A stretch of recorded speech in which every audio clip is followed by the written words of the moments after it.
ce mariage, ou plutôt ces mariages, parce que c'est extraordinaire, c'est qu'elle épouse donc Charles VIII, devenu roi de France, et puis à sa mort, elle épouse son successeur, qui était le cousin de Charles VIII, Louis XII. Donc il y a, dans cette France de 1500, il y avait deux rois, il y avait une reine. Il faut ajouter d'ailleurs que le fils de Louis XII et de Anne de Bretagne, Claude, a épousé François Ier, ce qui fait que c'est par trois mariages en fait que la Bretagne est devenue française, rattachée à un pays où pour la première fois, dites-vous Didier Le Fur, les Français ont le sentiment d'appartenir à une nation. Ben, c'est-à-dire que cette idée de nation, elle est intégrée dans l'imaginaire déjà des intellectuels et de la monarchie, d'essayer de trouver des repères. Il n'existe pas comment vous dire ça, de représentation de cette France. Il n'existe donc que de carte géographique, par exemple. On n'imagine pas ce que c'est que la France à cette époque. Donc on va essayer de l'inventer. On va en faire un jardin. On va la représenter comme une jeune femme blonde, douée de toutes les vertus. Et toutes ces petites choses qui font que ces gens qui ne parlent pas tous la même langue, Non. qui sont souvent étrangers les uns des autres parce que on circule, même si on circule et on marche beaucoup, on n'imagine pas qu'un jour passer de la Bretagne à la Provence, par exemple, eh bien, il faut réunir tout ça dans cette optique-là de cette France unifiée autour de son prince, qui pourrait exercer son autorité directement, eh bien, on est en train d'imaginer, de structurer comme ça ce sentiment national qui se structure et qui va devenir de plus en plus fort au XVIe siècle, parce que 50 ans plus tard, et là on revient avec cette idée de Renaissance, qui n'était pas dans leur imaginaire, puisque eux n'imaginaient pas qu'ils vivaient une période particulière de l'histoire, eh bien, par contre, dans la littérature, et ça se voit notamment avec les Du Bellay et autres, ou avec cette idée notamment de restaurer ou de faire renaître la langue française. Et cette notion de langue française qui serait dépourvue, enfin dépoussiérée de tous comment vous dire ça, de ces attaches liées au latin ou à d'autres langues, eh bien, retrouverait une originalité et une identité. Autour d'une langue, autour d'un autre point commun qui, vous le rappelez, est la religion, et autour d'un roi et d'une monarchie qui se met en scène. Alors c'est pas nouveau, ça n'apparaît pas avec Charles VIII ou Louis XII ou même Louis XI, mais par exemple le sacre qui revêt une importance considérable, encore plus sous Charles VIII et Louis XII. Le sacre qui en plus donne une onction, parce que c'est pas un couronnement, vous le dites, c'est un sacre, c'est-à-dire que le personnage est sacré, ce qui donne une légitimité, parce que justement le roi est chrétien et le représentant de Dieu sur terre, en fait. Voilà, et tout le cérémonial du sacre de Charles VIII, finalement, avait été déjà structuré à l'époque de Charles V. Mais en raison des guerres, en raison des problèmes de Charles VI, puis surtout de Charles VII, eh bien, tout sacré à Reims, voilà, oui. Mais en vitesse. Et donc, on n'a pas eu le temps on n'avait pas pris cette dimension que Charles V avait voulu pour cette cérémonie. Et Charles VIII, finalement, reprend, tout en l'améliorant encore un petit peu, ce cérémonial et en fait une cérémonie essentielle, ce nouveau baptême, cette entrée, voilà, ce baptême date de Capet déjà, mais là la dimension de la cérémonie prend vraiment une ampleur importante. Pour une monarchie itinérante, certes Paris est la capitale, mais vous le rappelez aussi, les rois se déplacent énormément, vont de ville en ville et d'ailleurs sont reçus quand ils y arrivent, sont reçus solennellement quand ils se rendent pour la première fois dans une ville, c'est ce qu'on appelle les entrées royales.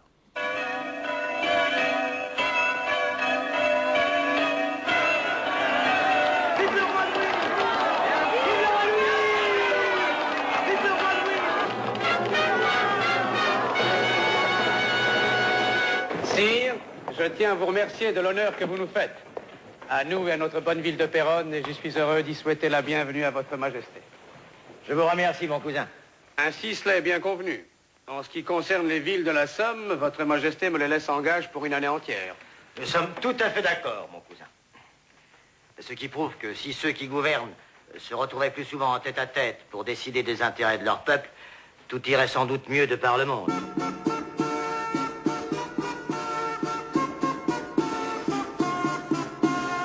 C'est une cérémonie moins connue que le sacre, mais tout aussi importante, l'entrée d'un roi dans une ville.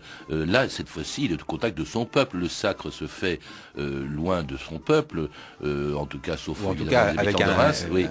Là, à chaque fois, il se déplace, et quand il rentre, c'est solennellement.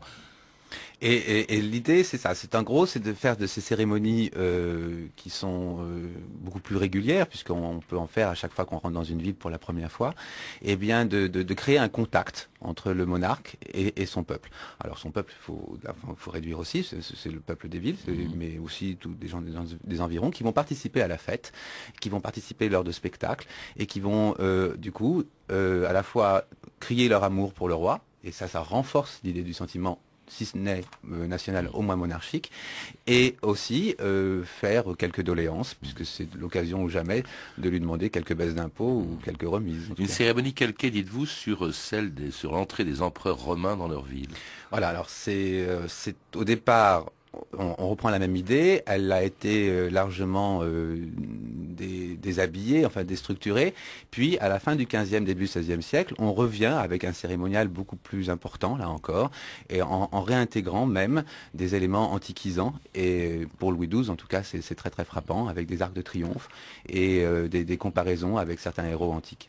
Autre cérémonie très importante qui sert à consolider la monarchie à l'époque, et d'ailleurs qui a été renouvelée, qui a été transformée par Charles VIII, ce sont les funérailles. C'est avec Charles VIII qu'apparaît la fameuse formule qui est destinée à assurer la continuité de la monarchie. Le roi est mort, vive le roi. Voilà, donc du coup, avec cette fameuse phrase, il n'y avait plus de vacances réelles. Alors il y a toujours l'idée que le roi, jusqu'à temps qu'il soit inhumé, existe.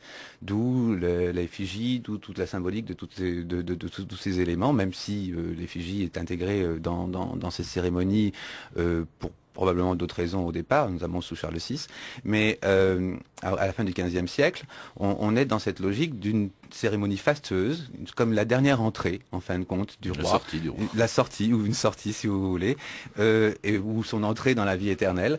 Et puis, cette fameuse phrase « du roi est mort, vive le roi », qui permet, du coup, de légitimer son successeur.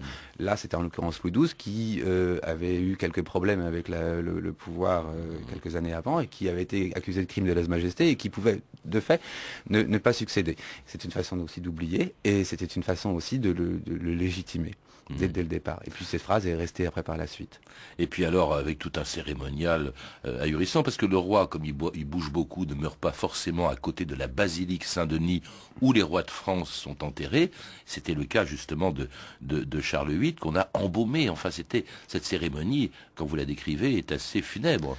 Elle est à la fois grandiose et funèbre et volontairement lugubre, mais il y a des étapes.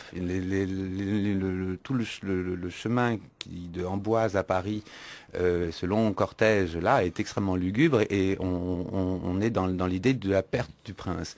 L'entrée à Paris, par contre, elle est beaucoup plus fastueuse, et là on est dans presque une renaissance, le dernier éclat d'un souverain ou d'un personnage royal, et qui avant d'être définitivement enterré.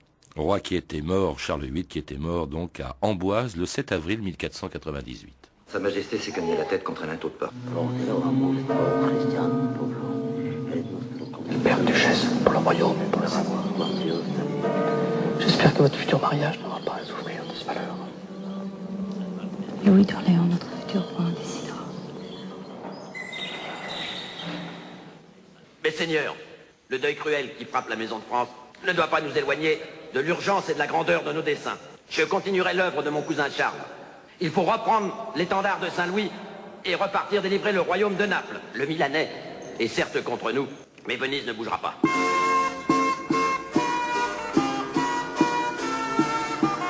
Et c'était donc la mort de Charles VIII et l'avènement de son successeur et cousin Louis XII, évoquant quelque chose qui sans doute était le plus important, dont on n'a pas encore parlé, d'Ier le Fur, mais cette période autour de 1500, ce qu'elle a eu de plus important, ça a été justement les campagnes en Italie menées par Charles VIII, par son successeur Louis XII et même par François Ier. Qu'est-ce que les rois de France sont allés faire en Italie et qu'est-ce que ça a pu apporter à la France? Parce qu'au fond, on dit aussi que c'est de là que vient l'introduction de la Renaissance en France. Alors, oui, le pourquoi d'abord. Le pourquoi, c'est tout simple, c'est revendiquer des terres qui avaient échu à la couronne.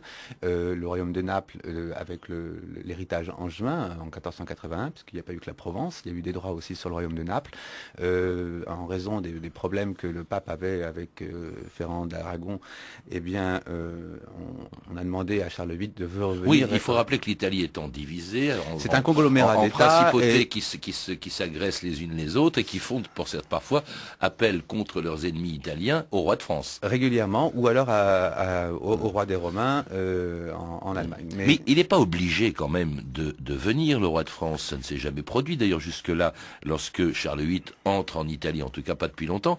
Et vous dites que derrière tout ça, il y a une ambition impériale de la part du roi de France, de Charles VIII. C'est l'idée, au fond, que la France est puissante, suffisamment puissante. Elle a, on l'a oublié de le dire, une armée permanente désormais. Elle est le pays le plus peuplé d'Europe et elle peut avoir des ambitions impériales, c'est-à-dire, au fond, ceindre la couronne impériale. C'est-à-dire qu'une fois qu'elle a cessé ces divisions internes, qu'elle a cessé d'être agressée par des éléments extérieurs, et une fois qu'elle s'est reconstruite, eh bien du coup, il y a toujours cette ambition expansionniste qui est réelle, qui est une tradition de la monarchie, parce que grosso modo, ça fait depuis plusieurs siècles que ce royaume cherche à pousser ses frontières. Là, l'occasion est donnée avec des droits qui sont dans la péninsule italienne, à Naples pour Charles VIII, puis Louis XII, ce sont des droits privés avec Milan, et donc du coup, on va tenter de le reconquérir, enfin de recouvrer ces terres, et du coup, on va aussi expliquer, puisque c'est toujours un peu compliqué d'expliquer pourquoi on va dans un territoire officiellement étranger réclamer ses droits, et parce que d'autres avaient les mêmes droits. Eh bien, les rois de France vont donc expliquer ça sous une idéologie impérialiste et messianique, c'est-à-dire l'image du dernier empereur, cet empereur des derniers temps qui, une fois qu'il aurait conquis le monde et pacifié le monde et converti ce monde à la religion chrétienne, permettrait le retour du Christ sur terre. Et c'est à partir de ça, qui a l'air d'être assez surprenant, que ces rois de France donc vont partir en Italie et justifier toutes leurs expéditions, toutes leurs guerres. 3 rois, donc Charles VIII, Louis XII et François Ier, qui, revenus de Marignan. Alors en fait, ils n'y ont pas rapporté grand-chose. Ils ont rapporté quelque chose, justement, c'est quand même la Renaissance, l'art italien. Didier Le Fur, c'est peut-être ça. Alors, ils ont rapporté des artistes, ils ont rapporté des idées, ça permet, mais il ne faut pas oublier une chose, c'est qu'on a aussi donné beaucoup de choses aux Italiens. Si les Italiens nous ont donné d'excellents paysagistes et des architectes et autres artistes, nous, à Milan, par exemple, on leur a imposé notre système fiscal. Et c'est pour ça qu'aussi en France, on a pu baisser les impôts de 25%, c'est qu'on prenait l'argent des Italiens.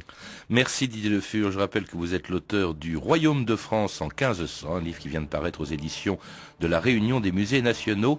Et vous êtes également l'auteur de Louis XII, un autre César, publié chez Perrin dans la collection Tempus. À voir aussi l'exposition France 1500 entre Moyen-Âge et Renaissance qui se tient actuellement au Grand Palais jusqu'au 10 janvier 2011 et dont vous pouvez lire le très beau catalogue édité par la RMN. Vous avez pu entendre des extraits des films suivants, Sans peur et sans reproche, de Gérard Jugnot en DVD chez TF1 Vidéo, Le miracle des loups d'André Hunebelle avec Jean Marais et Jean-Louis Barrault, et Si Paris nous était compté de Sacha Guitry, disponibles tous les deux en DVD chez René Château Vidéo, ainsi qu'un extrait de La Tribune de l'Histoire d'André Castelot consacré à Anne de Bretagne en 1964. Vous pouvez retrouver ces références par téléphone au 32 30, 34 centimes la minute ou sur le site franceinter.com. C'était 2000 ans d'histoire, la technique Gilles Gaillard et Olivier Daligo. Documentation et archivina Camille Pouc-Jalaguier, Frédéric Martin et Franck Olivard. Une émission de Patrice Gélinet réalisée par Jacques Sigal.